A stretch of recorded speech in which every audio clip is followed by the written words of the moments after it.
On tonight's episode of the CHGO Cubs related podcast, the Cubs finish a tough West Coast trip 3-3. They are back at Wrigley Field for 8 games, and PCA is red hot. We'll talk about all of that and more on tonight's episode of the CHGO Cubs related podcast.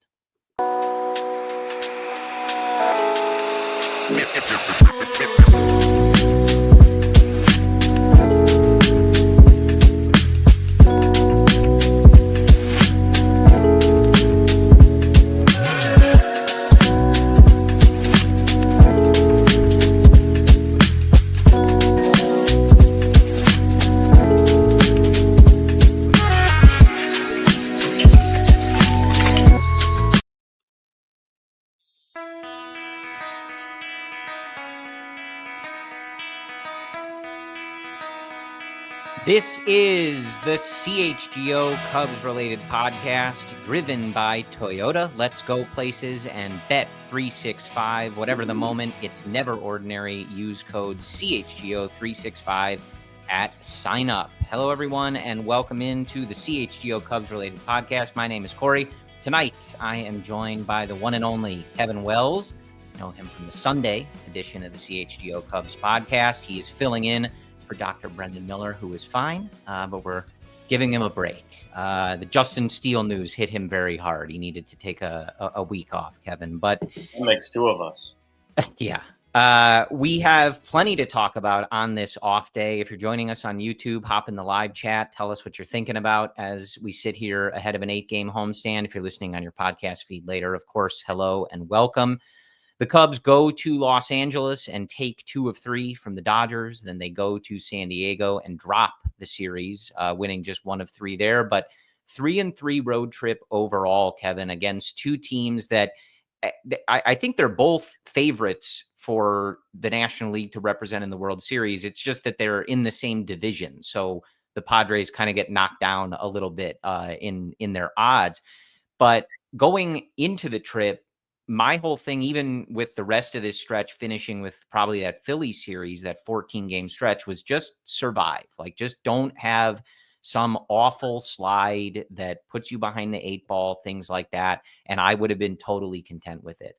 3-3 with the way that they played in these games. Now, some stuff to clean up. That San Diego series certainly was not their best series we've seen all year. But 2 series on the road against some really good teams that have played really well in their own ballparks. I think you're pretty thrilled with a 3-3 record on that trip and a 12-9 record overall. Yeah, obviously you always want to finish over 500, but West Coast road trips are hard. And this year, they just happen to be a little bit harder because the Dodgers and the Padres, for my money, are the 2 best rosters in all of baseball. 1 through 26, you're confident in the depth that both of those rosters portray on a nightly basis. And I think the Cubs handled it well. I think you faced 3 pretty tough starters in LA, and you manage in one of their games to scratch across 16 runs. Granted, you go up against a position player, but there was timely hitting there. You got hits from just about everybody in the lineup, and you got some really good starting pitching from some newcomers. So that's impressive. You like that. The bullpen held the Dodgers to 1 earned run and in 3 games. And then the 8 ball kind of swings back. The pendulum swings back a little bit in the Padres series, and you start to see the walks creep up again, couple of moves, couple guys making their season debuts against a really tough lineup. And you hung in there. You didn't get blown out. I said this to Cody yesterday. It felt like you ran out of gas against a really good team because when you play a team like the Padres or the Dodgers, and as fans, obviously we want to see get a hit, do this, that, every single pitch and every single mistake or hit is magnified against teams like that. It's really mentally taxing because teams like that will take advantage of you when you do make mistakes. It happened in the Padres series. They took advantage of the walks. They took advantage of the errors. Machado homering after a couple of dropped balls. And the Cubs know that too. They knew that deep in their minds, when you make mistakes against good teams, you're going to pay for it. So I think getting 1 win out of that series is great. Winning 2 would have been nice. And you had an opportunity to. Bullpen just couldn't come through there at the end. Some walks really hurt you, and you end up end up falling to a really good team and you split Yeah. the season series with them, you're done with the Padres. You're done. You'll be done with the Dodgers by the end of April, and you're going to be done with the Diamondbacks here at the end of this weekend. Yeah. And I think, look, the one thing that I took away from this road trip, they can hang with these teams. I mean, they won a series in Los Angeles. They handed the Dodgers the worst home loss in Dodger Stadium history, which, like, I don't know if everybody appreciate. It's a pretty long and rich history that we're talking about. Like, this is not, the Marlins or something like that.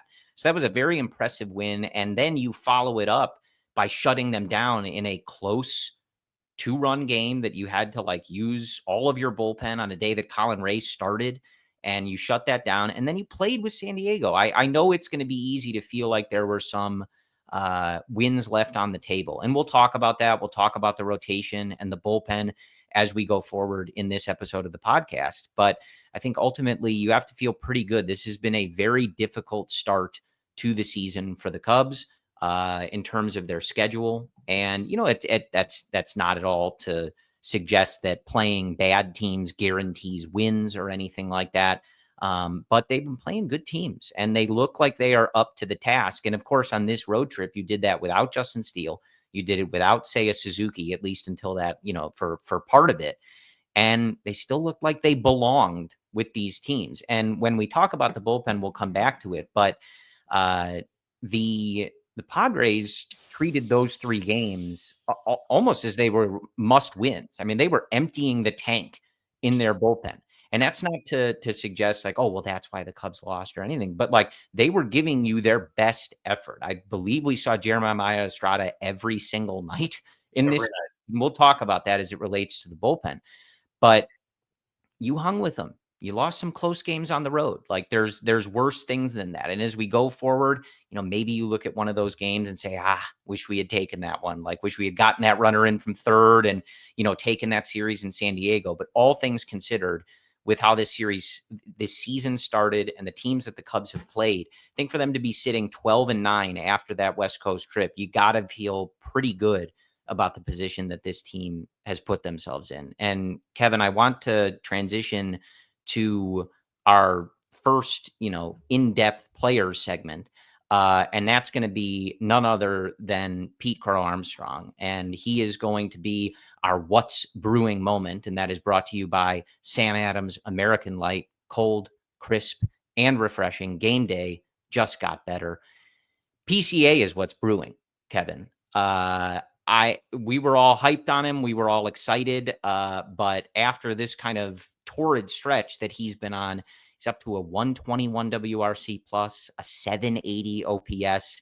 I don't even have to talk to you about the fielding and the base running and those things, but what he's doing at the plate right now, how much are you kind of dreaming of the season that's incoming and just the potential player that we might be looking at here? I think you're looking at a player that is going to have a very consistent and solid baseball career. I don't know if his ceiling is superstar potential yet.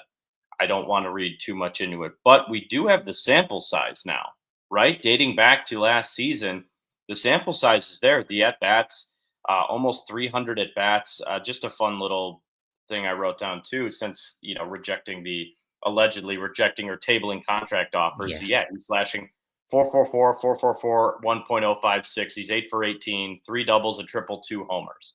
Pretty good. That'll play. That will play. The biggest thing, the most thing that I don't know if it's the biggest thing, but the thing that excites me the most is that the way the Cubs lineup is built this year, if he can be like this and be still your 6th or 7th best hitter, you're one of the best teams in baseball come September. Yeah. Because that's if he continues at this pace, he's a 3.5 to 4 WAR player. So that's obviously exciting because he's a homegrown talent and he has the ability to impact the game in ways that we haven't really seen a Cubs player do in a while.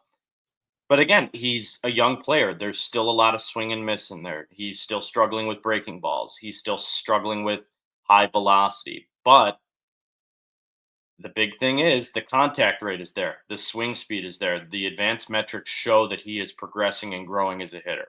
Yeah. And if he can give you some pop in the bat, I believe his ZiPS projection showed he's looking right now projecting to be about a 3 WAR player, 30 stolen bases. This was at last glance a couple days ago, and anywhere between that 14 to 17 home run range. You take that every single day of the week Oh, yeah. in a guy's first full years in the big leagues. We get caught up in looking at the elite of the elite top prospects coming into the game and wanting the Cubs to have a guy like that. Pete Crow-Armstrong is not that guy. It's not to say he can't develop into that and trust the Cubs to develop him into that. In the traditional way, yeah. But we get caught up in all the time watching guys and having such high expectations on young guys coming up because of the circumstances the Cubs have built for themselves and the types of rosters they've built. So the patience thing, I wanted PCA to start last year opening day. I'm glad that they gave him some run at the end of last year to work through some kinks, and he ended the season really strong. And I think, a little bit of a slow start, but I mean, this last week and a half he's been outrageous at the plate. Yeah. And when he's on base, he has the ability to manufacture runs for you. That's winning on the margins. I'm very excited to see where he goes. Truly, Yeah. I am. He's the most exciting player on the team. Yes. So just some fun with numbers. PCA right now is tied for 7th in baseball in wins above replacement. And even if you go Great. back to August 1st of last year for position players, he's also 7th in Major League Baseball in that stretch. And for my folks who don't love WAR, they don't love advanced stats, the way that I would look at a leaderboard like that is fine if you don't care about the actual number, that it's 1.1 or anything like that, or anything, but seeing him in the company of those other guys that you might go, oh, obviously this guy's in the top 10 or things like that. They're putting together all of the value that he's creating. So all of the outs that he's taking away from another team, all those base hits that he's keeping off the base paths for his pitchers, the base running, the getting to second on that force out in Arizona because of his speed, all the first to thirds, all the second to homes, all those things, combining that with his offensive production and feeling like he is one of the most valuable players on the field at any given time. And I think if you just watch the games, you can kind of see that. Now, from the offensive perspective, he's got to show consistency in this. Of course, there's going to be ebbs and flows, and the league is going to adjust back. And we can't just take one weekend and go, all right, great, he's there. But from a visual perspective, if you watch him at the beginning of his career, like that, his first couple of series, like in Colorado back when he debuted and then things like that, he looked overmatched. When you watch him now, he looks like a much more confident hitter, spitting on some pitches that I don't think he would have a year and a half ago, going the other way with pitches when pitchers are attacking him on the outer edge of the strike zone. And the one thing that jumps out as far as some of his plate discipline numbers, some of it is pretty similar in years past in terms of like pitches he's chasing out of the zone, et cetera. But the one thing that does stand out as kind of being significantly different is his contact rate in the zone. When he is swinging at pitches in the zone, he's making more contact. And that contact rate is what is going to excite you, because he is the type of guy with his speed. When he puts the ball in play, good things are going to happen. The less strikeouts for a guy like PCA, the better. So I just say all of that to suggest, again, whether you like WAR or not, or you like any of these advanced stats, it's fine. A 780 OPS is very good for a guy with his floor. And it's just to suggest we know he's elite in these other areas. But if he can be even close to the hitter that he's shown so far this year in terms of the overall numbers, 121 WRC plus, 780 OPS, things like that, he is just incredibly valuable because he is affecting the game in every single facet. Offense, defense, on the bases, he is affecting things and doing things that are improving the likelihood that the Cubs are going to win the game, which is what this is all about. So he certainly got to stay in it, stay with this approach, and show us that he can kind of do this over a sustained period. But I think even just the eye test, you would see like this is a more confident hitter. This is a guy that is kind of growing into his plate appearances and just looking better. And the results show that, Kevin. He's passed the eye test for me. I think that he passed it in AAA for me. That's why I was banging the drum on him when the Cubs were going through such a dry spell last year offensively in the middle of the summer. I'm like, bring this guy up, man. Manufacture runs. You're losing all these one-run games. What helps you win one-run games? Guys who get on base and get in scoring position on the next pitch. Yeah. So he's a great player. I think he's young. He's got a lot to prove, and things are pointing up. And Yeah. I'm not going to read too much into it right now, but I'm super excited for the way he's playing. He's red hot, and he's helping the Cubs win games. That's what you're supposed to see from your higher end prospects.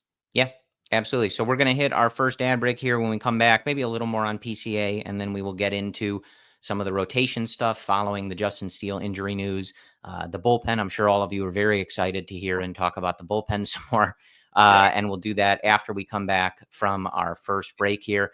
And our first sponsor is the wonderful Boston Beer. Light beer just got better. Introducing Sam Adams American Light. It's clean, crisp, and super easy to drink. No gimmicks, no fluff. Summertime shy is around the corner. I know it didn't feel like it this week, but it will be nice. And sitting outside on a patio, enjoying the Chicago weather, Sam Adams American Light is the perfect beer for those moments. It's not your average light beer. It's brewed with 100% American source ingredients from local independent farmers. It's light beer that is made right. An American classic, smooth. You'll want to crack open another one. It is always Sam season. Light beer just got better. Grab some Sam Adams American Light, available now at select Chicago retailers. Must be 21. Please drink responsibly. CHGO Cubs also sponsored by Toyota. Toyota's got 25 vehicles with available all-wheel drive and four-wheel drive. They have more than any other auto brand. The Chicago winter can be brutal. Thank God we are through that. From the Steel Camry all-wheel drive to the Corolla hybrid all-wheel drive, the Toyota Tundra. It's truck with its known power, durability, off-road capabilities, tons of different options to choose from. They have more than any other auto brands. You bring all the action, and Toyota is going to bring you the traction. Toyota, let's go places.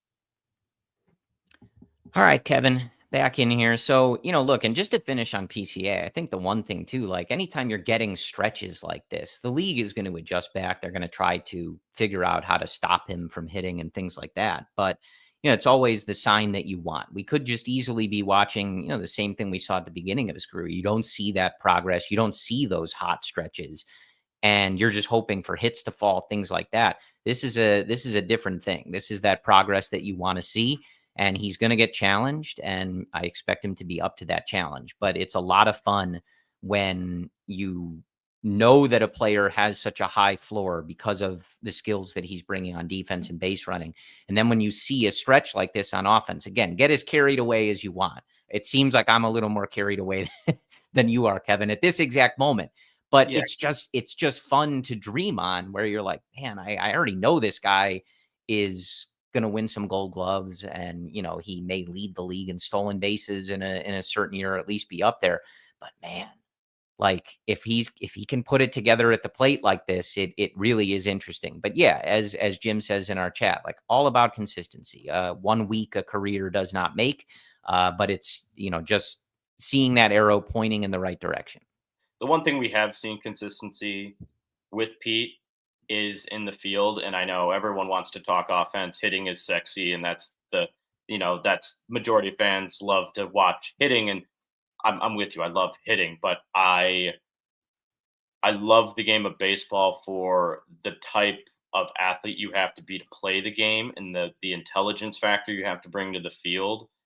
And the reason I enjoy watching Pete play so much is because he does things that we take for granted on almost every play. The outfield lines he takes to cut balls off in the gaps. Yeah. There's been some communication issues, but we've seen growth from him and Nico and Dansby already. There was a miscommunication with him and Happ early on in the year. Haven't seen one since. Yeah. I have fallen in love with his glove. I absolutely love watching him play the field. He has an absolute cannon. Guys, he's thrown guys out. He's going to throw more guys out this year, no doubt about it. The outfield assist numbers are going to be pretty high for him. And Craig Counsell said it, what, a week and a half, 2 weeks ago, that Pete Crow-Armstrong might be the best all around defensive player at any respective position in all of baseball. I believe it. Craig Counsell has never given that much praise defensively to any player I've ever heard in my life. He's given praise to like pitchers. I've heard when he was with Milwaukee and I was covering the Brewers up there for a while, he would talk about guys like Woodruff and Burns as just absolute superstar caliber players.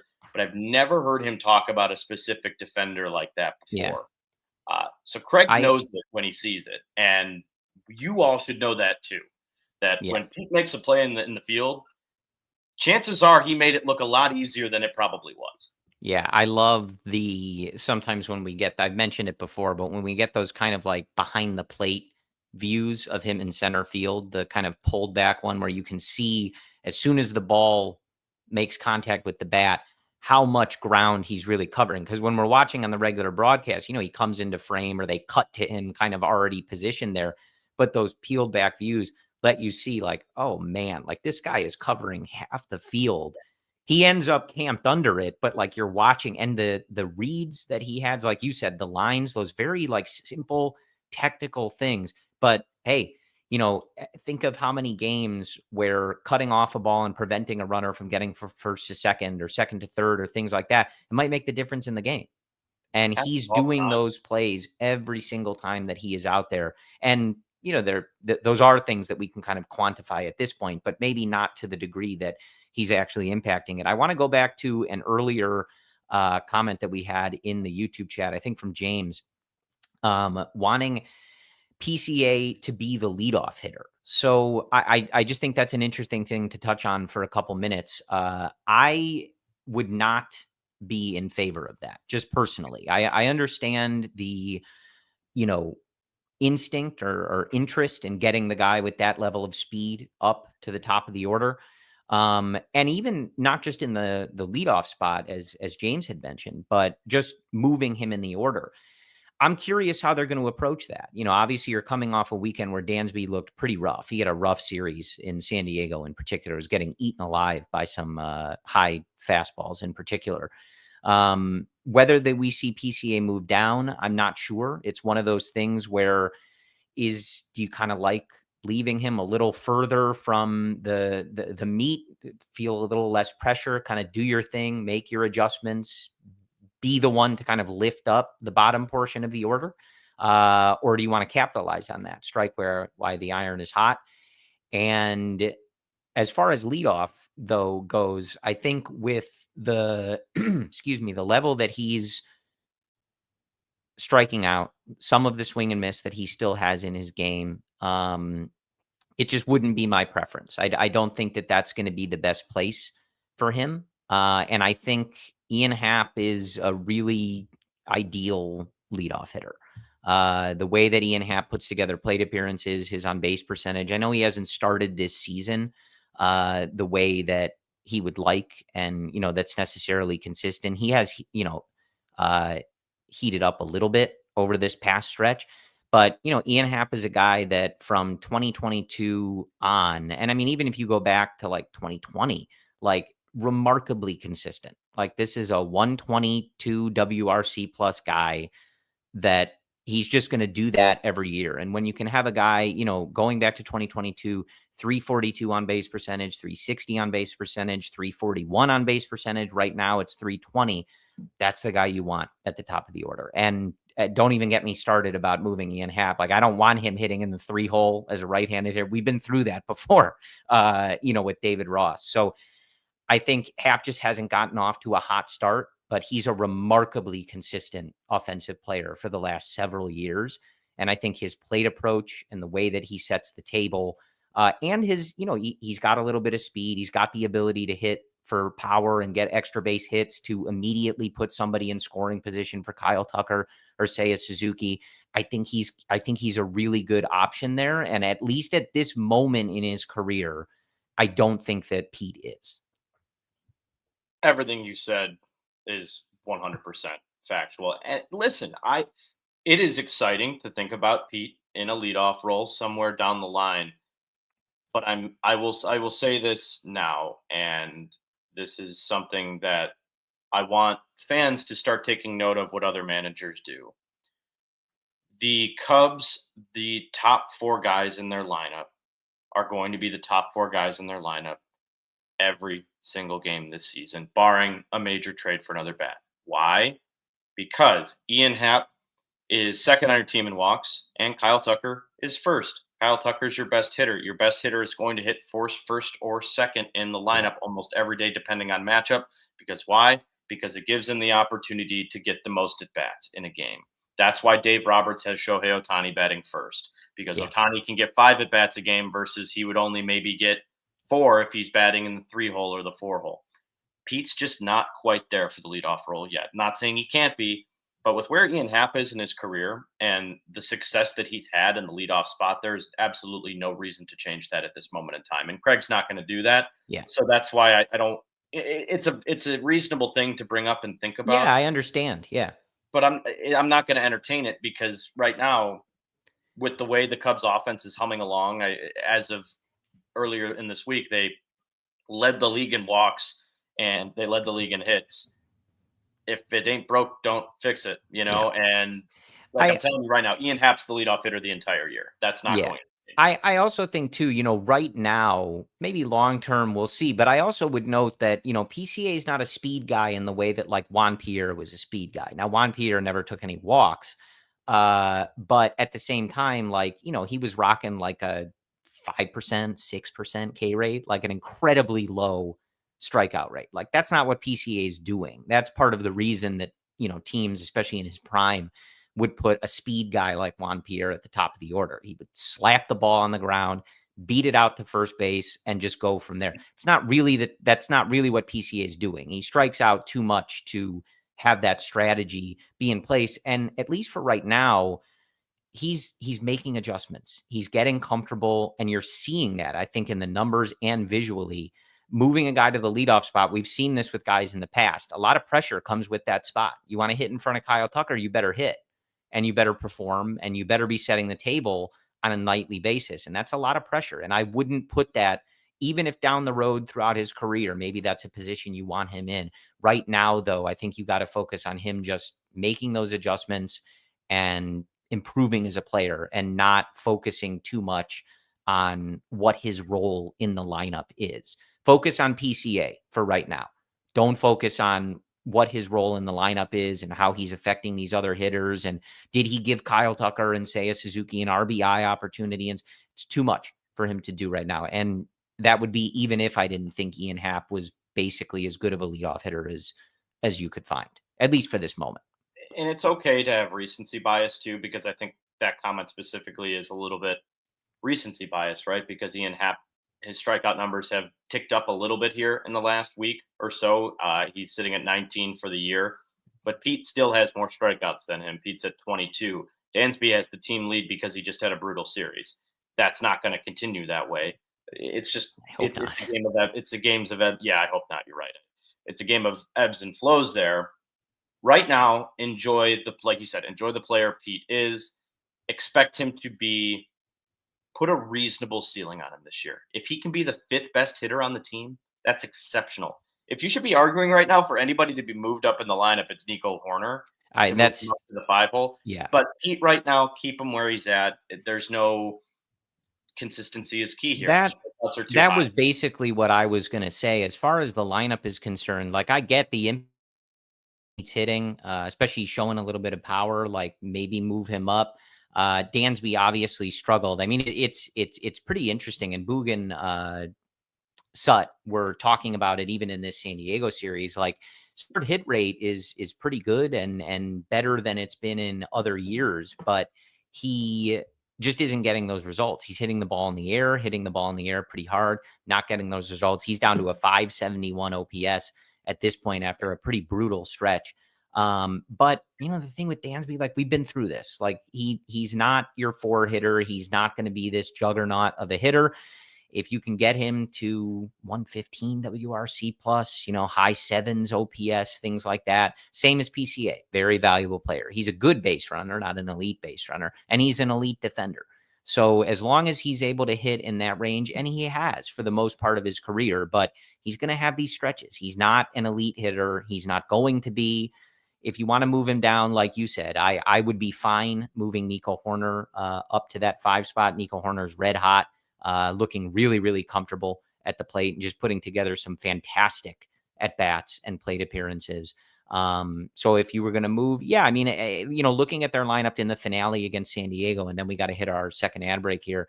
Like they went Happ, Tucker, Seiya, Bush, Dansby, Nico, PCA, Carson Kelly, John Birdie. If you wanted to play around with that now, I wouldn't have a problem swapping Dansby and Nico and PCA, move Nico up to 5, PCA to the 6, Dansby to the 7, if you wanted to do that. Ultimately, I don't know how much of a difference some of this is going to make. It's all, if you want to get into the weeds about lineup construction, it's kind of a sequencing thing, as we saw, like kind of with the Cody Bellinger discussion when he was either hitting 3rd or 4th. Sometimes he was left on deck. Sometimes he got the opportunities with men on base. So I'm not sure how much that would really affect things. And I think Craig is probably putting together, like, we have some power guys here.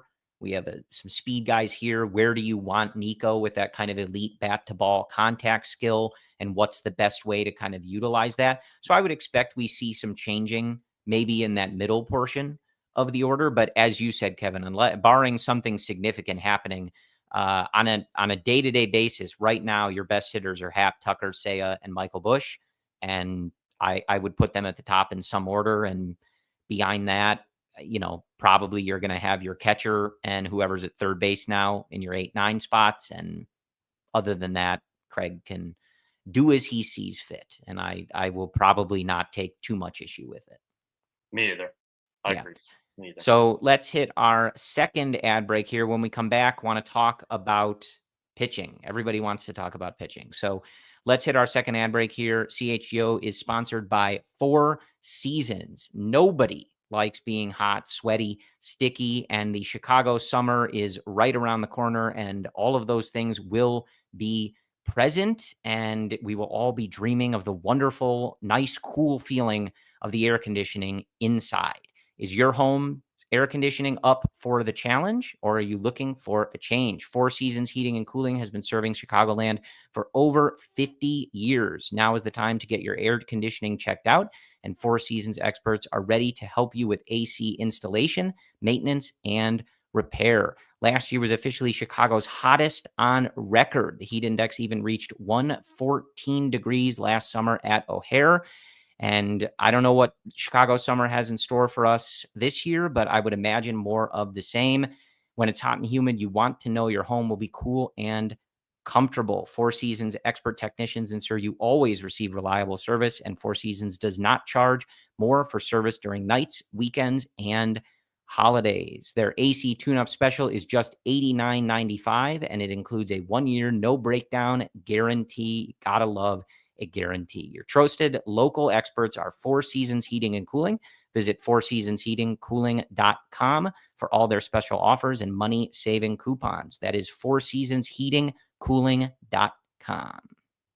Sometimes it can be tough to keep track of where your money's going, Corey. You got different accounts. You got an investment account. You got a checking account. You got a couple credit cards. It's kind of difficult sometimes to rein in where you're spending, if that's food delivery, online shopping, or you have a retail therapy addiction. Sometimes we all fall into that, especially when the new Cubs merch drops.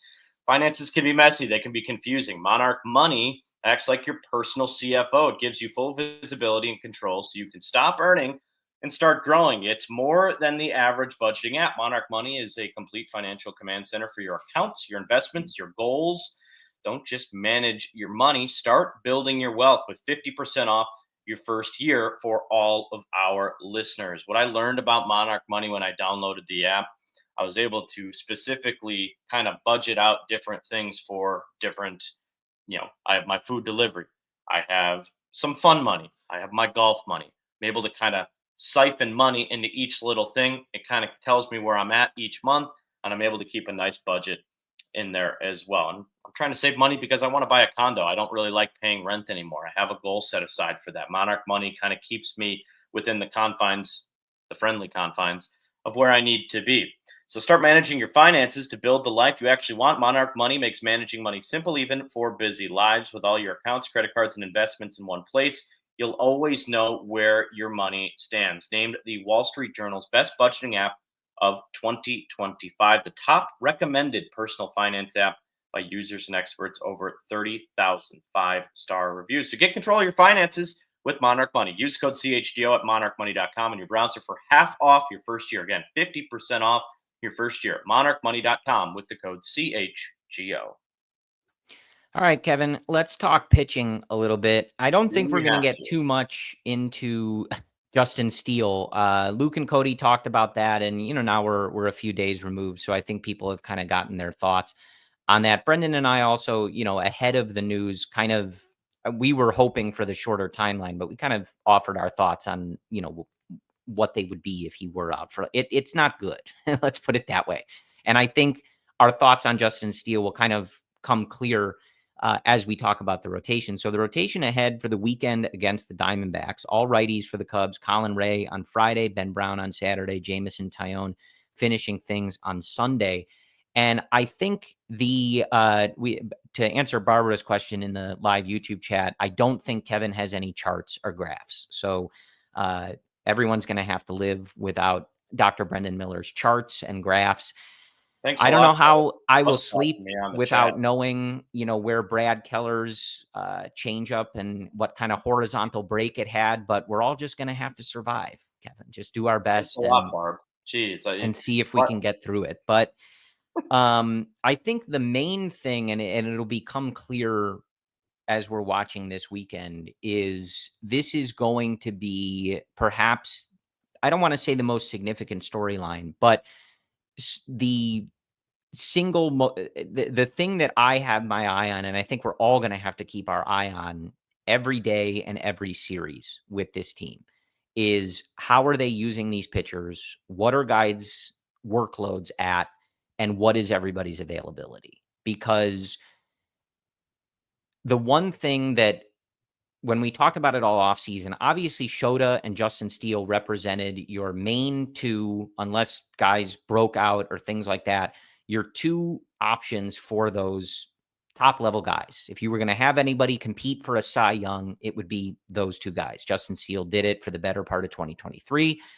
Shota was the ERA leader for a while in the MLB last year in his debut season. So you lose one of those, you lose that potential ceiling, or at least that reliable potential ceiling. But what you also lose is one of the guys who is the most likely to go deep in games and give you those complete game shutouts or 8 innings with 1 run and 10 strikeouts, things like that.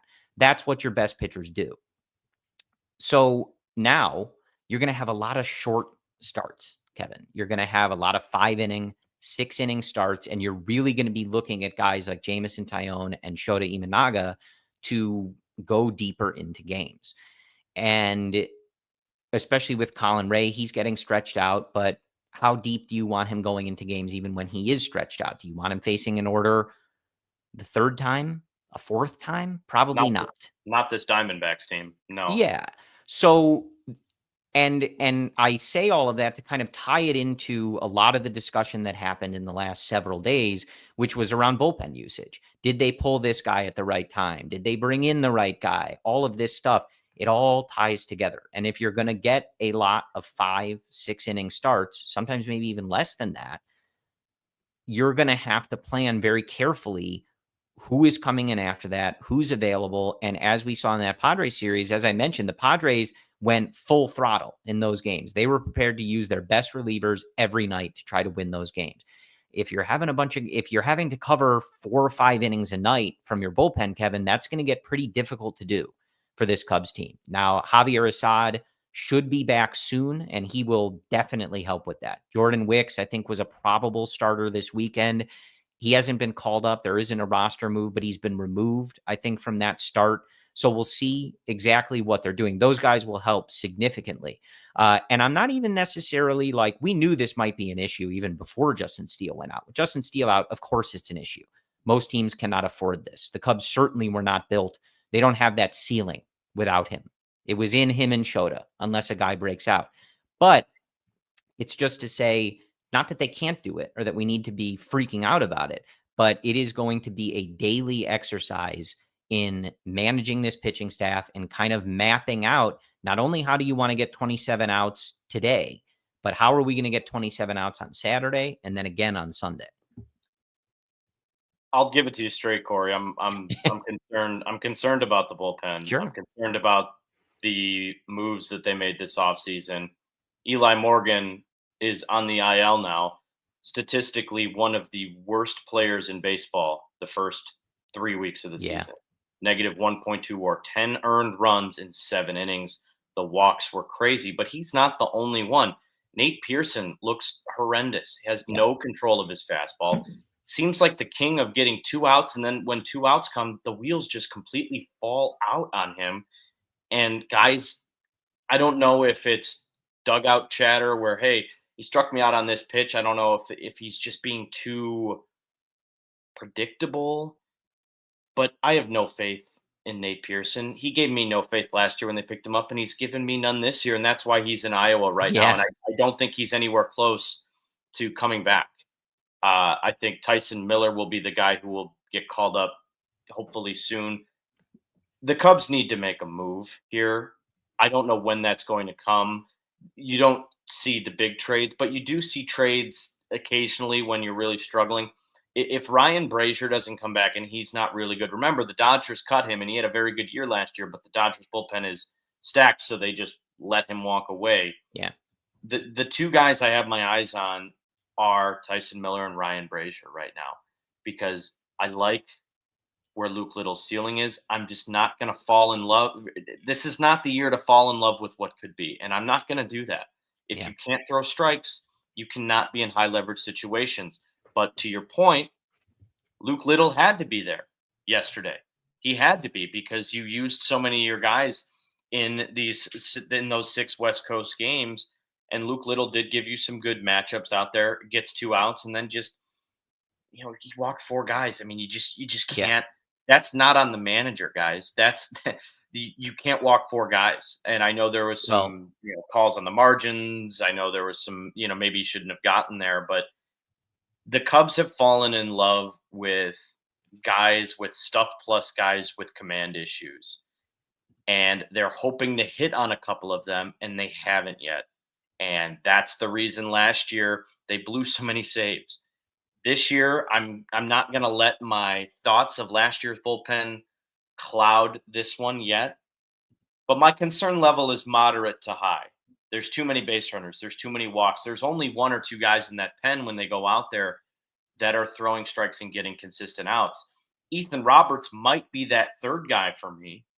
He's looked really good in his couple appearances, and the stuff and the velocity is off the charts for him. But again, the sample size isn't there yet, so Brad Keller is the guy I like, and Porter Hodge is the other guy. Yeah. Outside of those 2 guys right now, man, it's tough sledding, and I'm worried. I'm concerned.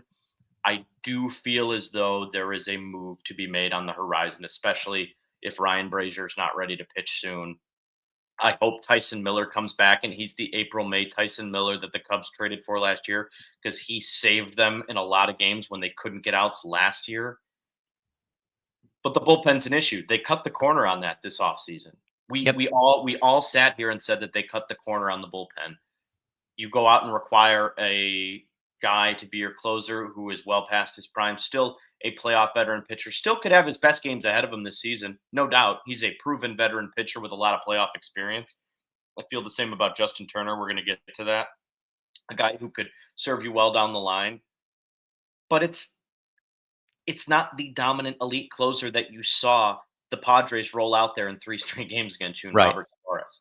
Yeah. And that's where the Cubs should be with this roster and how good they've been to start the year. They should not have cut the corner on that crucial position and another high leverage arm in the back of the pen.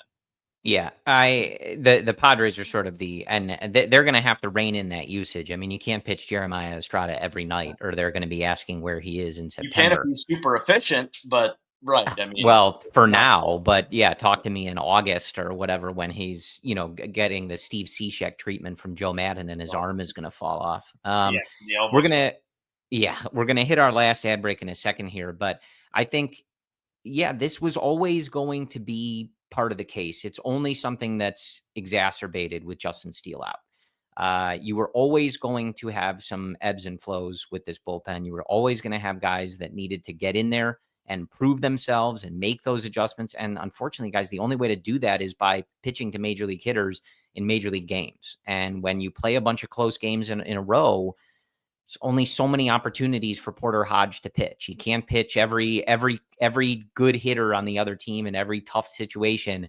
Can't just be Porter Hodge's job every night. And as you look to head to this weekend, Cubs are going to start with Colin Ray.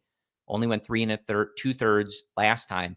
So you kind of have to anticipate maybe they have somebody lined up to piggyback that start. But maybe that Ben Brown start on Saturday, if that's another short one, you might be in trouble because you're going to have to cover a pretty decent number of innings, at least on Friday. So that's sort of what I mean, kind of thinking ahead and planning, like, how do we feel like this is going to go and what is the usage going to be? So let's hit our last ad break here, and then we'll come back and keep talking a little bit more on the bullpen. And I want to start with our wonderful sponsor, Empire Today. Just like the Cubs need a home field advantage as they come back for an 8-game homestand at Wrigley Field on Friday, your home needs a home floor advantage, and Empire Today can help you get it. Empire Today has flooring experts, dedicated flooring professionals who focus on flooring every single day. I will tell you, Kevin, I am not a handy person. I am the type of person that goes to one of those big box stores and I am completely lost and liable to be taken advantage of if somebody knows that they've got a mark in there that does not know what's going on and will take any advice that they give. But Empire Today is your best bet for flooring because they live and breathe flooring. They will be with you every step of the way. It is a whole different ballgame. Their flooring experts bring the showroom right to your home. You can pick the right flooring and the right colors for your space. See how it looks with your furniture in your house rather than imagining it or taking pictures and coming back to the store with the measuring tape and stuff like that. They'll bring it to you, no questions, just answers. With Empire Today, you get clear, upfront, and all-inclusive pricing. Plus, you can schedule installation as soon as the next day. Schedule a free in-home estimate today because some things are just better at home. CHGO listeners can receive a $350 discount when you use promo code CHGO. Yes, you heard that right. A $350 discount with code CHGO. Restrictions do apply. Visit Empire Today/CHGO for full details. Floors are expensive, man. My parents just got new floors in their place. Use Empire. That $350 comes That in counts. really, really handy. We're spring cleaning at Ray Chevy in Fox Lake, so come on in. Get fresh savings during our spring clearance sales event. 0% financing for 60 months, $0 down, 0 payments for 90 days, plus 0 hidden fees on select new Chevy models, or check out their selection of over 125 vehicles priced under 20 grand. With one of Chicagoland's largest Chevy inventories, you're sure to find the car for you. And as one of our top selling Chevy dealers in the Midwest, they're able to keep their prices pretty competitive, so you know you're going to get a great deal. Plus, Ray's price promise lets you shop confidently because the guarantee of no add-ons, no hidden fees, no gimmicks means the price you see is the price you're going to pay. You don't have to worry about price changing, stressful negotiating, or any tricks. People at Ray Chevy just want to help you get into the right vehicle for the right price. Go see it for yourself. Visit our partner at their convenient location right off Route 12 in Fox Lake. Don't miss out on their spring clearance sales events going on all April long. 0% financing on select new Chevy models. Shop Ray Chevy at Fox Lake or raychevrolet.com. They've been serving the community since 1963. Together, let's drive. All Corey, I right, see a lot of Kevin. comments about let's go for it and make a move for a big time starting pitcher. I Let me Feels like it's fun, interject right? here Yeah. because we only have 10 minutes and we have some. It's not that exciting, but we do have some breaking news, Oh, so we really? can actually cover this. According to the MLB transactions page, now this could be an error, but usually it is not. Luke Little optioned to AAA Iowa. No corresponding move. Now, I'm doing this live on the fly. I'm looking at the camera and trying to get this information. So if this turns out to be an error on the MLB transactions page, so be it. But I don't imagine it is. It's on there. It's on the official transactions. No corresponding move. My guess, Kevin, firstly on Little, you were talking about in a little bit, there's a lot of potential there. He's a high velo lefty, massive frame. I think when he came from, I don't remember if it was Driveline or wherever he was doing one of those bullpens, he was touching 100. Like there's obviously potential here. You can see it.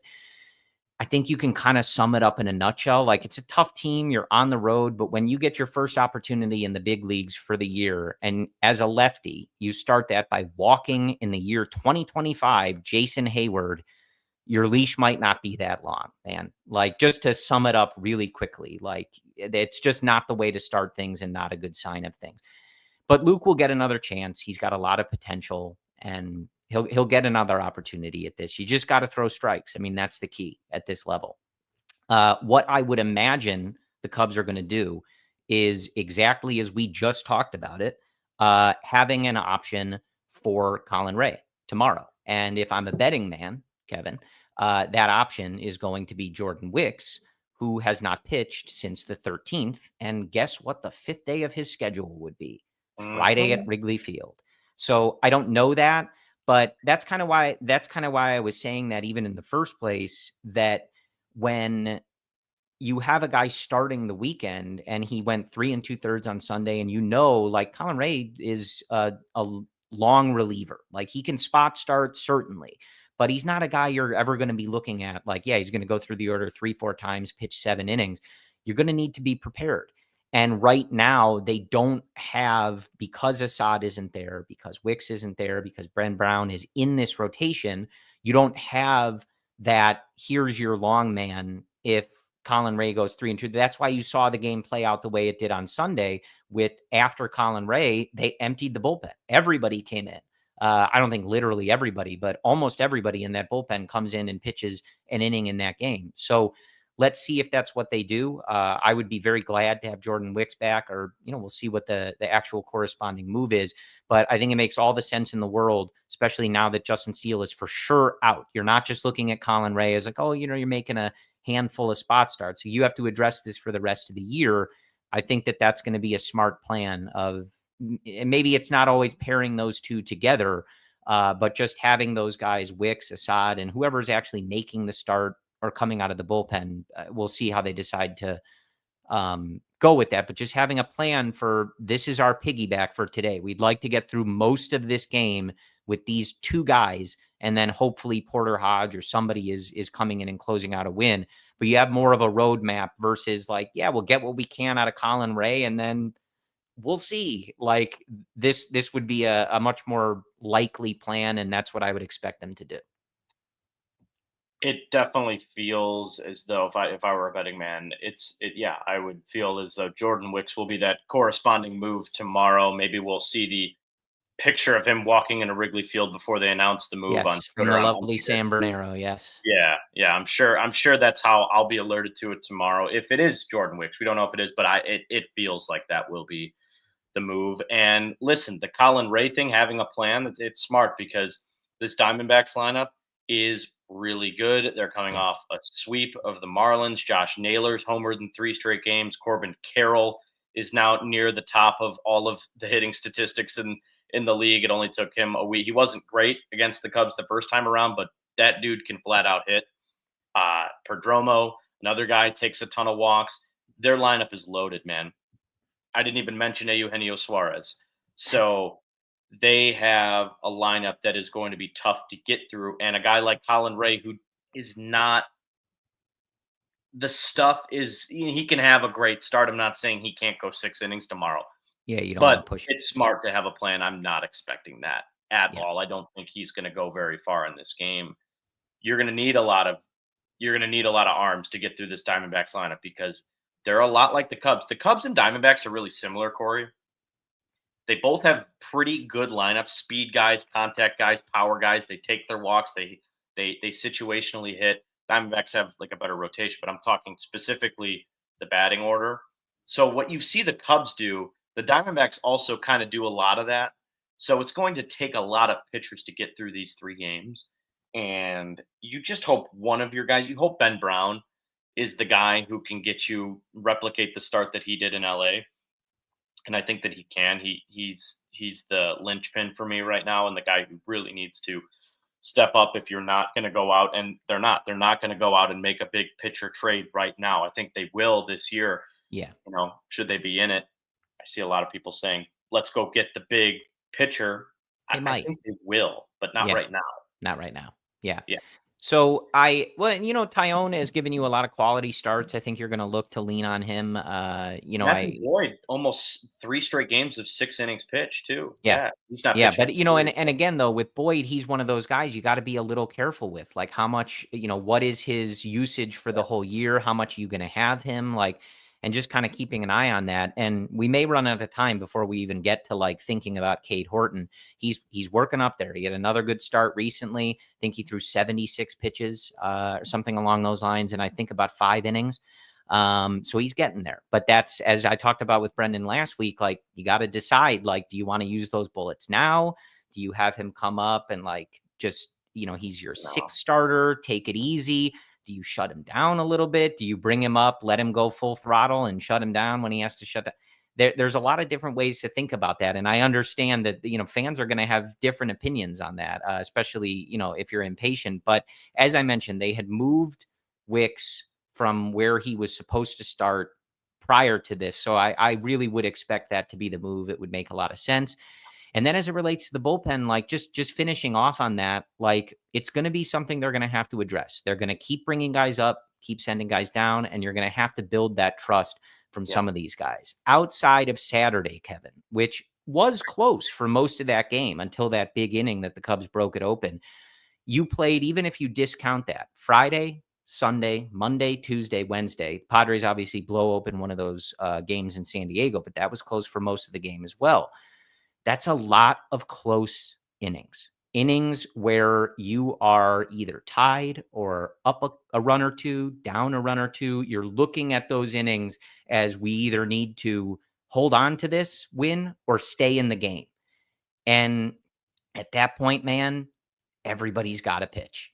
And you saw the reverse of it. In one of the games, it was Pearson that was first out because it was the 7th inning in a tie game on the road. That's a coin flip. The Cubs aren't favored in that situation.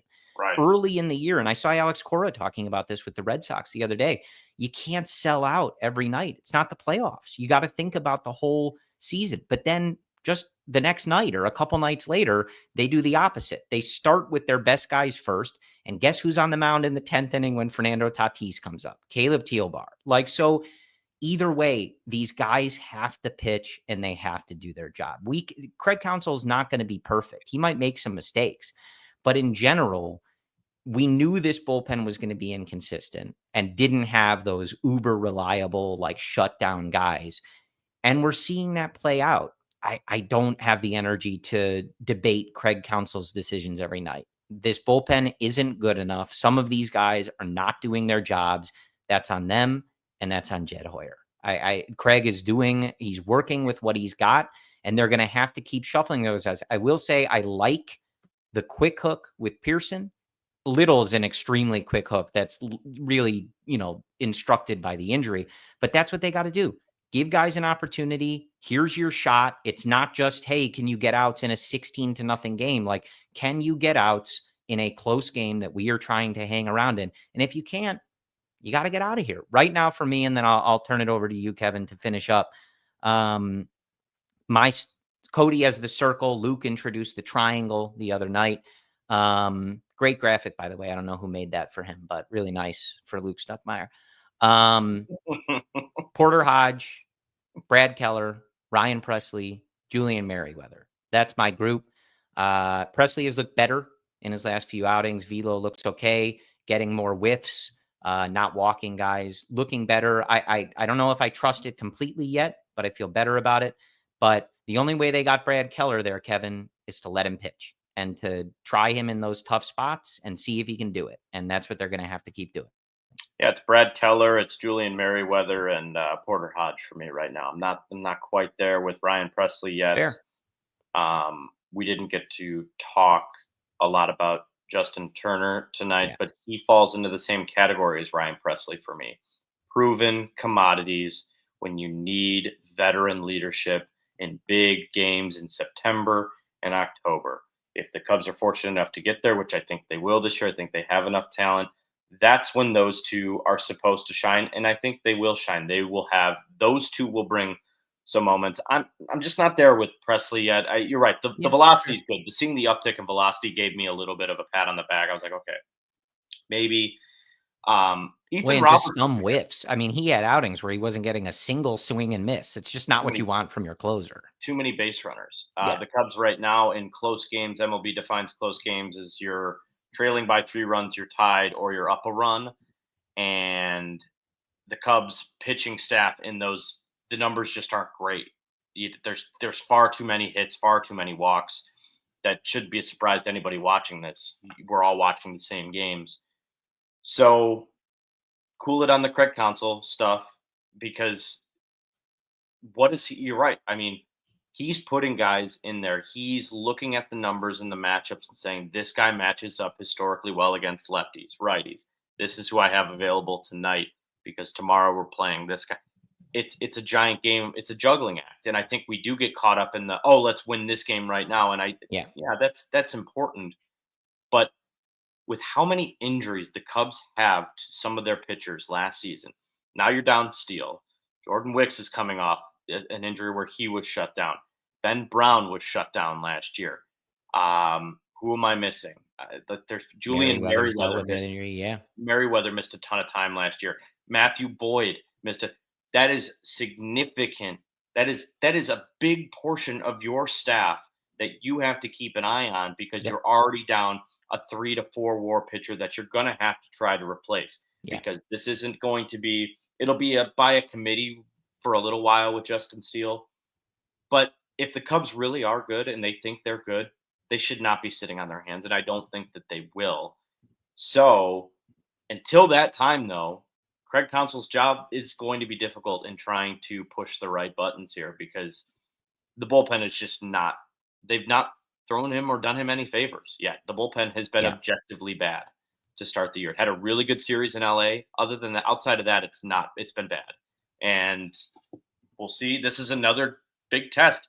Diamondbacks see a lot of pitches. They take a lot of walks, especially the top part of their lineup. They're going to give you fits. The Cubs are going to need to slug their way to some wins this weekend. And tomorrow, the wind's blowing out at Wrigley. It's going to be 75. It's going to Hit be it nice. high, watch it fly. Yeah. So hopefully Kyle Tucker, who just missed a couple homers in that San Diego series, hopefully he puts a couple out there. Hopefully Pete stays hot, because I think that's what it's going to have to be against some of these teams, especially where you're at pitching wise. You're going to have to slug your way to some victories here to end the month of April. Yeah. And, look, just to finish, one thought on the bullpen, like we watched sort of the opposite strategy, I think in 2023, like they ran those main guys into the ground, and then Mark Leiter Jr.'s splitter didn't work anymore. Merriweather got hurt. ALLCITY got hurt. And that's the risk you run. And that's why we don't see Porter Hodge every night. So it's one of those things. These guys got to pitch. You can't hide guys forever. The Cubs did shut down really close games with their best pitchers. They beat the Dodgers on Sunday. They closed down that extra inning game against the Padres. They kept it close that whole game with their best pitchers. So they are utilizing those guys, but you can't run them out there every night. And at some point, when you have multiple guys where people's first instinct is they shouldn't be in there unless it's, a 5-run deficit or a 5-run lead, they shouldn't be in the MLB bullpen then. Guys have to pitch.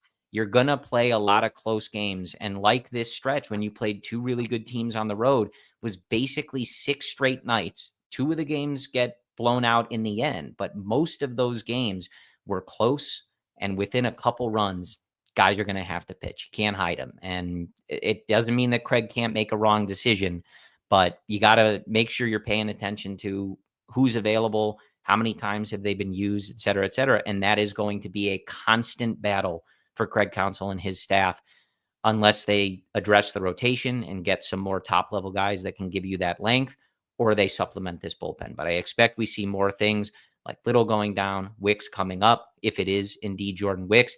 And it may be a short leash. You get 1 outing, 2 outings, 3 outings. And if you're not throwing strikes and you're not getting outs, you might be out of here, because there's other guys in Iowa who have either shown things before or, maybe have some potential that they're going to want to see. So Brendan and I will be back with you next week. Don't forget to check everything on the 120 Club. Be sure to join Cody and Braggs in the bleachers. They will be there tomorrow for the opener to watch Colin Ray dominate the Arizona Diamondbacks. Watch Colin Ray go out and spin like 8 shutout innings, just because we're talking so much about length. Are you going tomorrow? No, I have a real job, unlike Cody and Braggs. I'll be there tomorrow. I'll be there tomorrow. I also have a real job, but I get off work at 1 o'clock, so I'm going to sprint to the ballpark after. So catch you at Murphy's, catch you in the bleachers, catch you at Almost Home. That's the 120 Club, undefeated in 2025. And I don't know if they're changing it up, but I hope Cody will be there with his Extend Kyle Tucker sign, because that is always top of mind. They have a big surprise. They have a surprise for tomorrow. It's pretty funny. Okay, I will look forward to that. Kevin, you'll be with Luke and Cody on Sunday. I will, yes, to wrap up the series. Yeah, so after that game is final on Sunday, Kevin, Luke, and Cody will recap the series, get you ready for the week ahead in Cubs baseball. Brendan and I will be back with you next Thursday. I think it's another off day, so that would mean we are live at 8 Central again. We appreciate your support for the CHGO Cubs podcast. We will talk to you again soon. And as always, go Cubs. We all silly like the mayor.